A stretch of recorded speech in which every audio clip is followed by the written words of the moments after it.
औज़ुबिल्लाहिमिनश्शैतानिर्रजीम बिस्मिल्लाहिर्रहमानिर्रहीम। अस्सलाम वालेकुम। आप देख रहे हैं उर्दू एस्ट्रोलॉजी और मैं हूँ एस्ट्रोलॉजर अलमास यूनुस। आज की वीडियो में हम लोग बहुत सारे अहम पॉइंट्स पर बात करने वाले हैं और वीडियो को नहायत गौर से सुनिएगा, देखिएगा। इसमें मैं बहुत ही इम्पोर्टेंट फैक्टर आप लोगों के साथ शेयर करने वाली हूँ।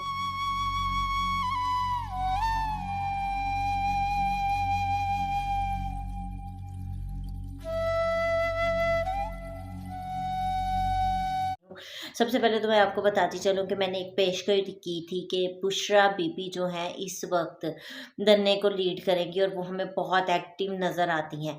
तो आप लोगों ने देखा कि मेरी वो पेशगोई 100% दुरुस्त साबित हुई।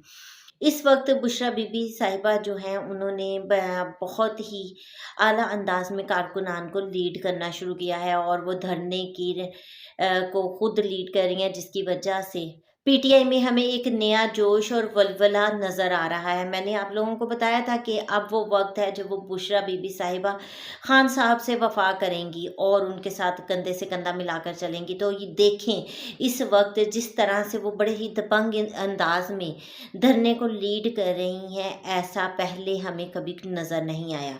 और इस वक़्त पीटीआई में एक नई जान पैदा हो गई है। पीटीआई एक दफ़ा दोबारा से उठ खड़ी हुई है और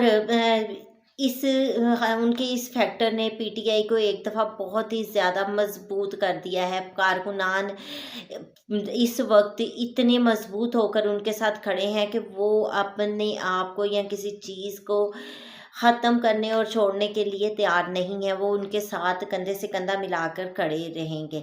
और इस वक्त आप देखें कि बुशरा बीबी साहिबा के गिरफ्तारी उनकी डाल दी गई है, यानी कि उनके वारंट ऑर्डर जो है इशू कर दिए गए हैं। और यहाँ पर फिर भी मुकदमात होने के बावजूद, उनके ऑर्डर जारी होने के बावजूद वो धरने में आई और उन्होंने अपने कारकुनान को एक जोश और वल्वला दिया।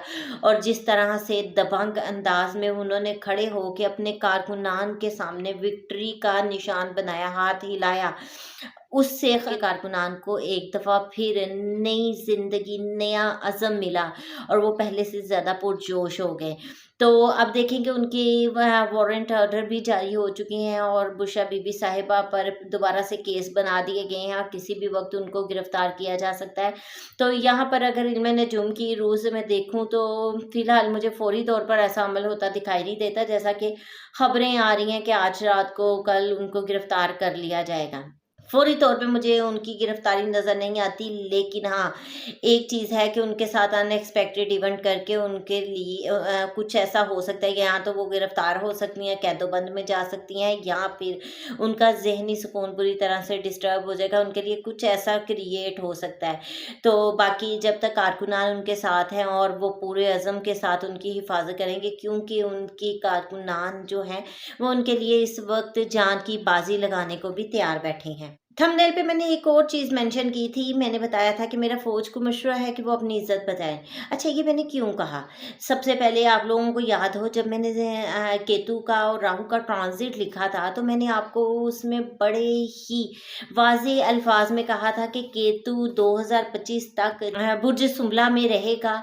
उम, वो इदारे जो अपना काम नहीं कर रहे हैं, वो उनको उनका काम करने पे मजबूर कर देगा। और ज़ायचा पाकिस्तान का ये छठा घर बनता है। छठा घर जो होता है, वो फ़ोर्सेस का घर है, छठा घर हमारे कंपटीशन का है।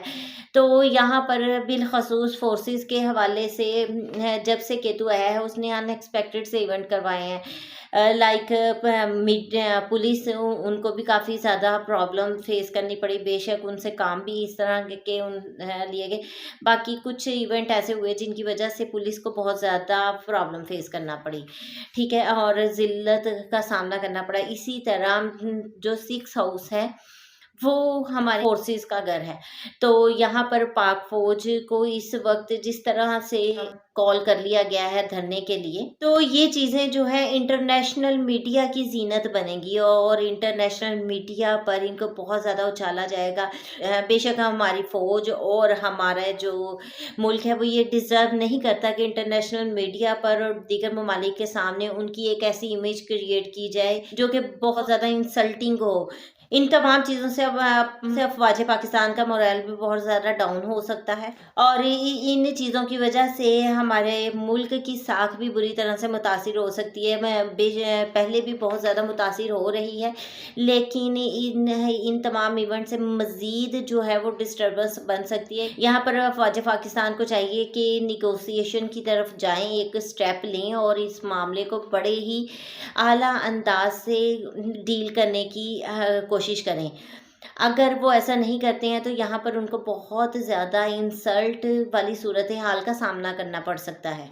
क्योंकि इसके अलावा सिक्योरिटी अदारे जो हैं वो शान होते हैं किसी मुल्क की, और यहाँ पर अगर सिक्योरिटी इदारों को ही इंटरनेशनल मीडिया पर उनको गलत रंग में ज़ाहिर किया जाता है, दिखाया जाता है, जैसा कि इस वक़्त कंट्री में हो रहा है।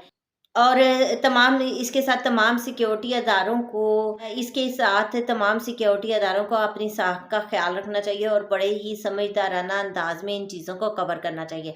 आप लोगों को मैं बार-बार एक पेशगोई दे चुकी हूँ, बता चुकी हूँ कि ये वक़्त जो है 27 नवंबर को पीटीआई का 8th हाउस एक्टिव हो जाएगा और 8th हाउस की एक्टिवेशन के साथ ही जो पीटीआई के वर्कर्स हैं, पीटीआई की जमात है, उसके लिए एक मुश्किल वक़्त आ जाएगा और यहाँ से एक शुरुआत हो जाएगी ज़ुल्म-ओ-सितम की, बर्बरियत की, लेकिन वो अरूज कब पकड़ेंगे? 30 नवंबर को, जब कमर दर अक़रब होगा, ठीक है? कमर जो है वो अवाम का प्लैनेट है। कमर दर अक़रब में कमर डिप्लीट कर जाता है, यानी कि अवाम जो है वो बहुत ज़्यादा परेशान कुन सूरत-ए-हाल में आ जाएगी। आप लोगों को याद होगा जब नए साल का आगाज़ हुआ था तो मैंने आप लोगों को बताया था कि नए साल का आगाज़ कमर दर अक़रब से हो रहा है, जिसकी वजह से पूरा सारा अवाम को बहुत ज़्यादा चीज़ें जो है बर्दाश्त करनी पड़ेंगी। और वो देखिए मेरी पेशगोई वो भी 100% दुरुस्त गई है। अवाम ने जो मुश्किल सूरत-ए-हाल देखी है और जिन चीज़ों की तरफ जा रही है वो नाक़ाबिले बर्दाश्त है, लेकिन फिर भी अवाम डट कर उन चीज़ों का सामना कर रही है। इसी तरह जैसे ही कमर दर अक़रब होगा तो ये चीज़ें ज़ुल्म-ओ-सितम, बर्बरियत जो है वो अरूज पकड़ जाएँगी। तो यहाँ पर बहुत ही अच्छे अंदाज़ से इनको मैनेज करना पड़ेगा। दूसरी चीज़, फिर मैंने आपको एक और चीज़ बताई कि पीटीआई को इस वक़्त मुश्किलात फ़ेस करनी पड़ रही हैं, लेकिन आने वाले वक़्त में उनके लिए एक अच्छी चीज़ हो जाएगी, उनको खुशियाँ नसीब होंगी। तो मैं आपको बताती चलूँ कि जैसे ही 29 मई 2025 में राहु और केतु का ट्रांज़िट हो जाता है, तो यहाँ पर ये जो ट्रांज़िट है इन लोगों के लिए भी काफ़ी फ्रूटफुल साबित होगा और पीटीआई के लिए जो है रिलैक्स टाइम शुरू हो जाएगा। तो इस वक़्त जब ये साल आएगा तो पीटीआई के लिए भी काफ़ी ज़्यादा तब्दीलियाँ लेके आएगा, पाकिस्तान के लिए भी ये टाइम काफ़ी चेंज होगा और काफ़ी पॉज़िटिव चेंज आएँगे। इसके अलावा जैसे ही सैटर्न का ट्रांज़िट होगा, तो वो ट्रांज़िट भी बहुत ज़्यादा इम्पोर्टेंट होगा। इन तमाम फैक्टर्स पर आने वाले वक़्त में भी मैं एक वीडियो अपलोड करने की कोशिश करूँगी और उसमें इन तमाम चीज़ों को बड़ी ही तफ़सील के साथ बयान करूँगी। इस एक वीडियो में मैंने आपके साथ काफ़ी पॉइंट शेयर करने की कोशिश की। उम्मीद करती हूँ वीडियो आप लोगों को पसंद आएगी।